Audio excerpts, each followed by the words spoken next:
berniat untuk pergi ke pemakaman ayahnya yang berada jauh dari perkotaan. Keluarga Marquis T. Woods mendapatkan masalah dalam perjalanan. Mereka mengalami kecelakaan pesawat setelah terbang menembus badai. Mark terbangun di sebuah peternakan di mana orang yang ada di sana membuatkan sebuah boneka Bugatti, yang menurut orang itu boneka tersebut akan mewakili dari Mark. Apa yang sebenarnya terjadi? Film horor kali ini berjudul Spell atau Mantra, sebuah film yang dirilis pada tahun 2020 lalu. Marquis T. Woods adalah seorang pengacara yang cukup sukses di perkotaan. Dia mempunyai istri dan 2 anak. Mark merupakan pengacara yang mempunyai kantor sendiri dan dia menangani klien yang besar seperti perusahaan-perusahaan. Tiba-tiba, Mark mendapatkan telepon dari pengacara lokal yang berada di Kentucky. Pengacara yang bernama Pele ini memberitahu kalau ayah dari Mark meninggal dan dia ditugaskan untuk membagikan harta yang ayah Mark tinggalkan. Hubungan Mark dengan ayahnya tak begitu baik.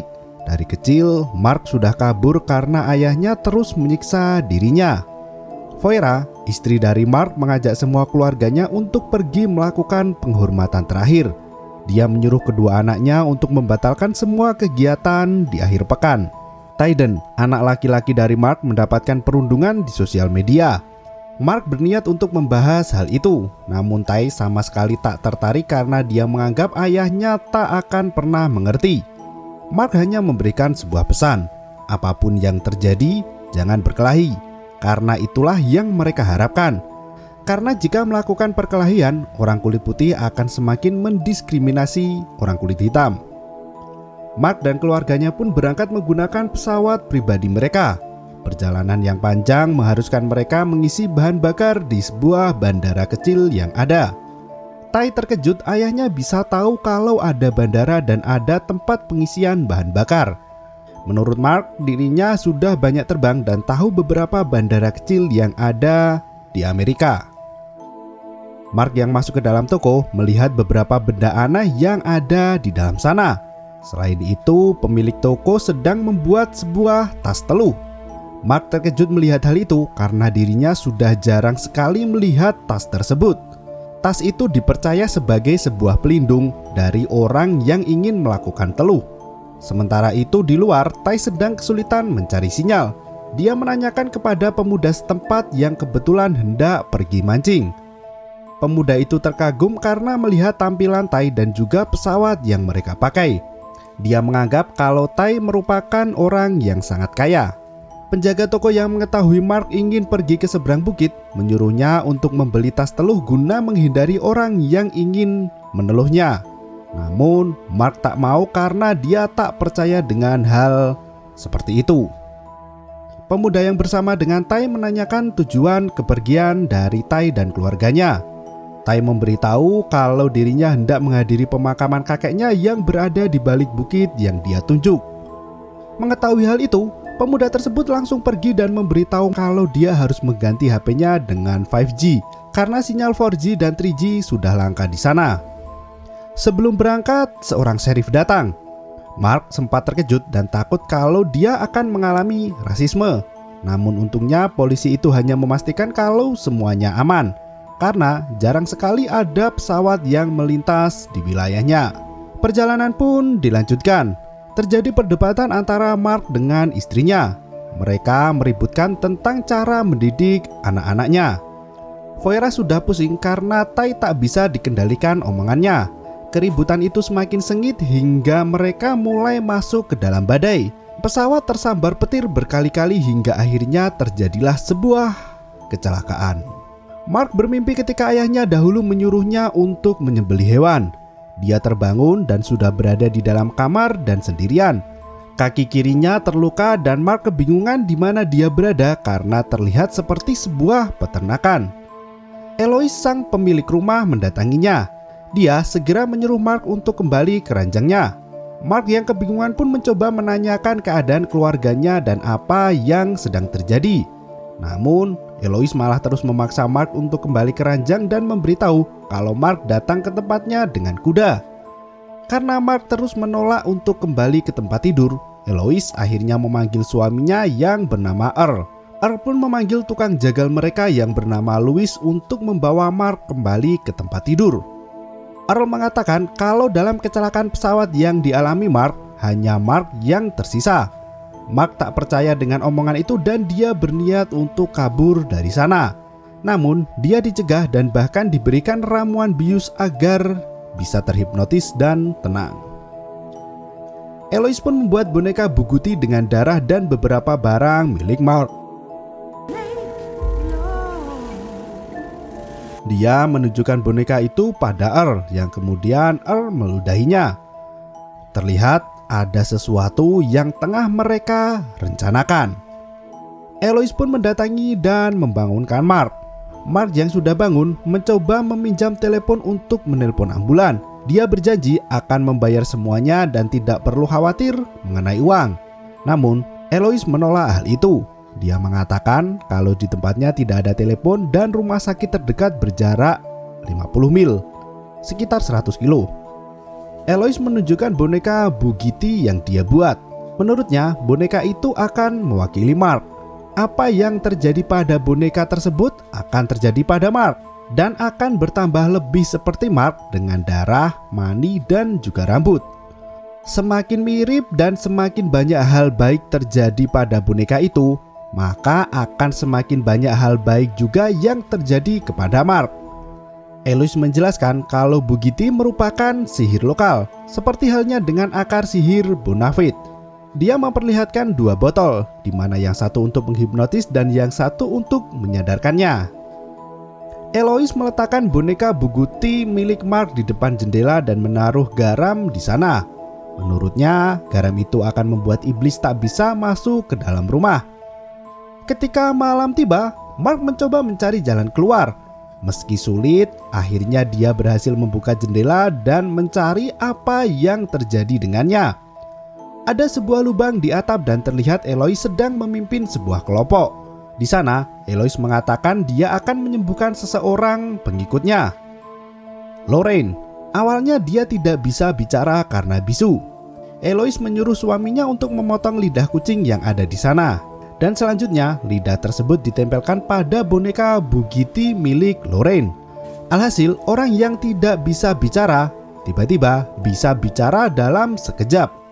Mark yang mengamati dari atap cukup terkejut. Tak hanya itu, Eloise juga bisa membuat orang yang tadinya buta bisa melihat kembali dengan bantuan mata dari kambing.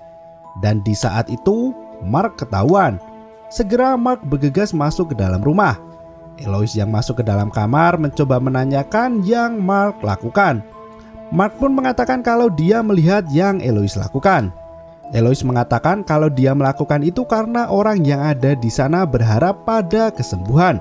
Dan selain itu, dokter dari tempatnya sangat jauh.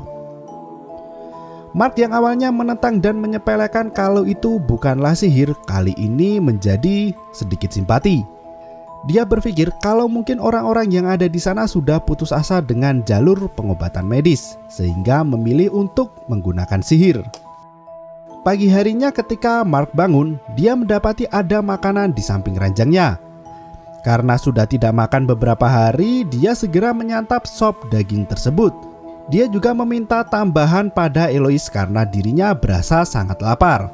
Ketika Eloise mengambil makanan di dapur, Mark segera mengambil isi lonceng yang nantinya akan digunakan untuk membobol pintu.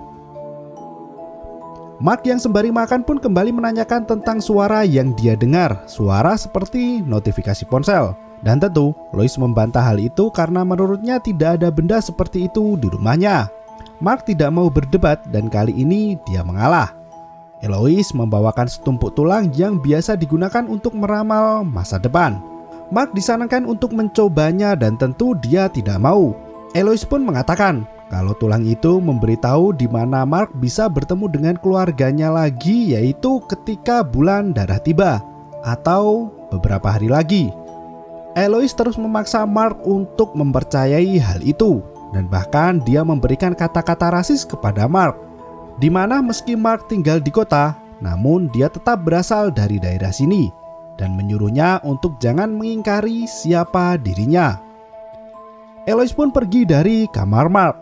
Mark yang iseng pun mencoba merangkai tulang itu dan alangkah terkejutnya dia. Tulang itu membentuk tulang tangan manusia dan yang lebih mengherankan lagi, tangan itu mirip dengan jari-jari Tai anaknya. Karena tangan Tai mengalami kecelakaan ketika bermain bola. Mark memuntahkan apa yang dia makan dan benar, ada potongan tato milik Tai di tangan kanannya. Mark merasa syok karena dia telah memakan tangan anaknya. Eloise kembali datang dan dia hendak mengambil tulang yang dia tinggalkan. Kali ini dengan tekad kuat, Mark berusaha untuk kabur dari rumah itu. Meski sempat kesulitan, akhirnya dia berhasil lari menuju ke dalam hutan. Dia menemukan pesawat miliknya yang terjatuh namun tak ada tanda-tanda dari keluarganya. Eloise yang berada di rumah sadar kalau Mark sudah kabur. Dia pun memerintahkan Louis untuk segera membawa Mark kembali. Mark yang masih berusaha kabur berhasil ditangkap dan kembali dimasukkan ke dalam kamar. Pagi harinya Mark yang sudah bangun melihat penghuni rumah yang sudah pergi. Kali ini dia mencoba membuka perban di kakinya. Dan ternyata ada sebuah paku besar yang menancap di kaki kirinya. Segera Mark mencabut paku itu dan dia berusaha untuk mencari keluarganya kembali. Di belakang rumah terlihat 3 gundukan tanah. Mark sempat terkejut, namun itu hanyalah kuburan hewan dari acara pengobatan Eloise sebelumnya. Dia pun melanjutkan pencarian di dalam gudang. Di sana ada beberapa peti yang berisi mayat manusia yang sudah diambil bagian penting. Bahkan ada mayat sheriff yang sudah dipotong torpedonya. Semua bagian yang sudah diambil itu ditempel di tempat boneka Bugatti yang terkumpul di gudang itu. Mark juga menemukan sebuah foto yang di dalamnya ada Eloise, Earl, dan juga Louis. Namun foto itu berasal dari tahun 1860-an. Mark mencoba menebak apa yang sebenarnya Eloise rencanakan. Ada sebuah buku tentang ritual pemindahan roh di malam bulan darah.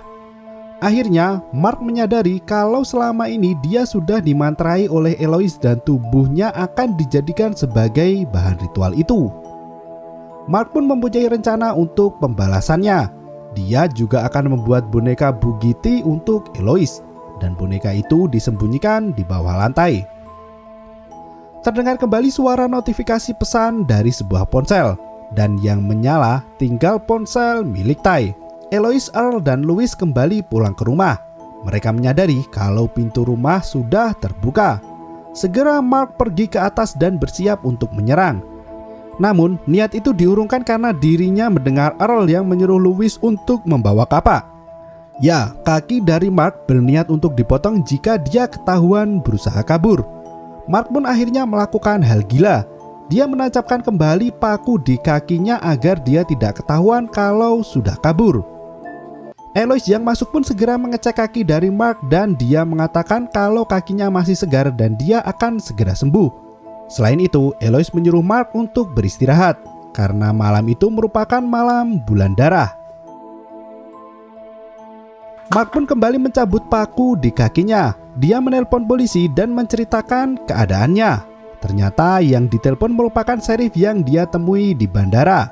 Sheriff itu mengatakan kalau dia sudah mencari Mark. Sheriff juga memberitahu kalau Feora dan Sam berada di tempatnya. Namun untuk Tai, dia tidak melihatnya sama sekali. Beberapa menit setelahnya Sheriff pun datang. Eloise yang tahu hal itu segera menuju kamar Mark dan mengambil boneka Bugatti-nya. Dia menyerang Mark dengan boneka itu dan mengambil lidah yang ada di boneka tersebut yang kemudian membuat Mark menjadi bisu.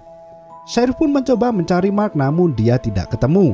Hingga akhirnya Sheriff itu pun pergi dan percaya dengan Eloise dan juga Earl. Mark berusaha mengambil boneka Bugatti-nya. Dia kabur dan segera menyusul Sheriff yang beranjak pergi. Dengan usaha yang keras, Mark berhasil melepas ikatan dan dia juga berhasil mengembalikan lidahnya. Mark pun menceritakan tentang keanehan yang dialami. Namun ternyata sheriff tersebut merupakan sekongkolan dari Eloise. Dia mengantarkan Mark kembali ke Eloise untuk dijadikan persembahan. Mark pun diseret ke dalam lumbung dan di sana juga sudah ada keluarganya yang terhipnotis. Mark yang memberontak pun dihipnotis dengan serbuk yang sama. Ritual itu akan memindahkan roh dari Earl untuk masuk ke dalam tubuh Mark, sehingga Earl bisa mendapatkan tubuh yang lebih sehat. Ketika ritual dimulai, Mark sadar dan menyerang jantung Earl. Semua orang yang ada di sana pun berhamburan keluar. Ya, ternyata Mark sudah menukar obat hipnotis dengan obat untuk kesadaran. Dia menyadarkan keluarganya dan menyuruhnya untuk segera pergi. Mark berniat untuk melawan Louis. Dia sudah menenggelamkan boneka Bugatti Louis agar dia mati tenggelam. Dan ketika pertarungan, Louis pun memuntahkan banyak air. Eloise menyadari kalau boneka Bugatti Louis ada di dalam ember. Dia pun masuk dan memuji kepintaran dari Mark yang menggunakan strategi boneka Bugatti. Eloise pun memberitahu kalau dirinya sudah menerka hal itu dan dia sudah menyembunyikan boneka Bugatti miliknya. Mark pun menghipnotis Eloise dan memberitahu kalau dia sudah tahu hal itu, sehingga dia pun juga membuat boneka sendiri. Boneka Bugatti dari Eloise itu pun dihajar dan terjadi kebakaran di lumbung. Eloise sempat meminta tolong pada Mark, namun Mark menaburkan garam dan Eloise tak bisa keluar. Dia mengancam orang yang ada di sana jika menghalangi jalannya untuk kabur. Keluarga dari Mark pun berhasil selamat dan pergi menggunakan mobil milik sheriff yang sebelumnya sudah dia rampas. Eloise sendiri ternyata belum mati dan dia hidup di dalam boneka Bugatti miliknya yang asli, menunggu kalau ada orang yang ingin memberikannya tubuh dan membangkitkannya. Ya, sebuah film horor thriller yang berjudul Spell. Kelompok dari Eloise ini bisa tidak ketahuan karena mereka bersekongkol dengan sheriff setempat. Masyarakat sudah tahu tentang keberadaan suatu yang mengerikan di sana. Terbukti ketika berada di bandara, penduduk lokal terkejut ketika Mark ingin pergi ke balik bukit. Meski tak bisa menghadiri pemakaman ayahnya, namun Mark berhasil selamat dan terhindar dari teluh. Ya, boneka ini mirip dengan boneka voodoo, namun kemampuannya tidak hanya menyakiti, tapi bisa menambah atau mengurangi sesuatu. Untuk skornya, Bang Supe mungkin kasih nilai 7,5. Memang tak begitu menyeramkan, namun dari segi ketegangannya, film ini sangat menegangkan. Buat kalian yang menyukai film dengan cerita deg-degser, silahkan tonton fullnya. Berjudul Spell yang dirilis pada tahun 2020. Terima kasih.